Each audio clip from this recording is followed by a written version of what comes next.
Welcome to the Capital Gains Tax Solutions podcast, where we believe most high net worth individuals and those who help them, they struggle with clarifying their capital gains tax deferral options. Not having a clear plan is the enemy, and using a proven tax deferral strategy, such as the Deferred Sales Trust, is the best way for you to exit your business or real estate. I'm your host, Brett Swarts. Each episode, I'm joined by some of the best real estate, financial, wealth, and business minds in the world, where they share their ideas, deal stories, and inspiration. So together we can make complex tax deferral strategies simple and passive income plans achievable. Hey, we're here with Mark Kennedy. He's a strategic alliance. He's a rock star financial advisor who helps individuals and families create a blueprint for their retirement and for their wealth planning. We recently closed a Deferred Sales Trust, and we're going to talk briefly about that here and tease the episode of the full interview. And so please welcome to the show with me, Mark Kennedy. Hey, Mark, how you doing? Hey, great. How are you? Hey, I'm doing great. For our listeners who don't know you, would you give them a 30-second version of your background and current focus?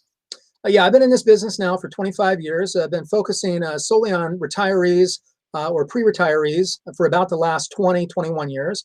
Our goal is to make sure that we take those retirees, navigate them through retirement so that they don't run out of money, that they have lifetime income, and that they have a legacy they can leave their kids instead of a tax bill.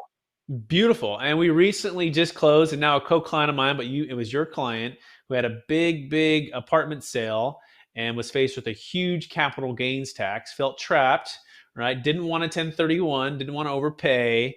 Would you just touch on that and what the Deferred Sales was able to do for them? Sure. So in a nutshell, I had explored the Deferred Sales Trust a few years back, and I really didn't have any knowledge about it. As a registered investment advisory firm, we have a legal obligation to clients to do what's in their best interest. And unless I really understand something, I'm not going to sign off on something or recommend that. Consequently, we had another CPA in our building who was using a Deferred Sales Trust for a lot of his clients. And we got together one day and shared stories. And he told me about his successes. And that's when I really became a believer. I said, well, if a CPA believes in this and really understands it, then it must be something to look at. And I did some more exploration and found that this was really a good solution for this client. And this particular client owned some property in Colorado Springs. It was about a $5 million building, and him and his wife, both medical professionals, they had owned the building for over 20 years. They were fully depreciated on the building. And so they wanted to have an option, and their real options were either Deferred Sales Trust, traditional 1031 exchange, or they could just sell outright and just pay the tax, right? And we went through all those three options with them, and we landed on the Deferred Sales Trust. And the thing I also liked about the Deferred Sales Trust for them was that it removed the kind of Deferred Sales Trust we did, which was the DST Plus, removed that asset out of their estate. So when they sold all of that to cash, not only were we able to tax defer all those gains, now we can reinvest that, or if they want to buy more real estate with the money, they can. But it also removed it out of their estate, and they have a fairly decent sized estate. So that was a very big plus also of the DST.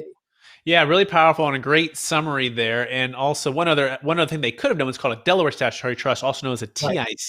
They could have done opportunity zone, but for these clients, they felt like the real estate values were way up, right? It's a seller's market. It wasn't a good time to buy. It was a great time to sell. So they sold at the peak, and then they diversified, got liquid, paid off their debt, deferred their tax. Oh, by the way, moved it outside of their taxable estate, which the 1031s do not do, by the way. 1031s just maintain tax deferral. And we were able to control the income, which was very important. As well, we can control the income, by the way, too, as well. We don't have to take the cash flow from the real estate assets. We can just turn the income off on the Deferred Sales Trust and let that just compound, which is good because they're doctors. They make a lot, and they have some required minimum distributions coming out for their other retirement plan. So a lot of things here. And here's the key. If you're watching this short episode, we dive into it more on the future episode. But if you haven't pre-planned or looked at what Biden's proposing, which is taking away the 1031, limiting or eliminating the stepped up basis, now more than ever, it's important to learn about what your options are. And the Deferred Sales Trust has been around for 25 years, thousands of closes, billions under management, and you don't want to be caught not knowing about it and not knowing how to use it for your advantage. That being said, Mark, for listeners who want to get in touch with you, what's the best place for them to find you? You can go to our website. It's kennedywealthmgmt.com. So kennedywealthmgmt.com.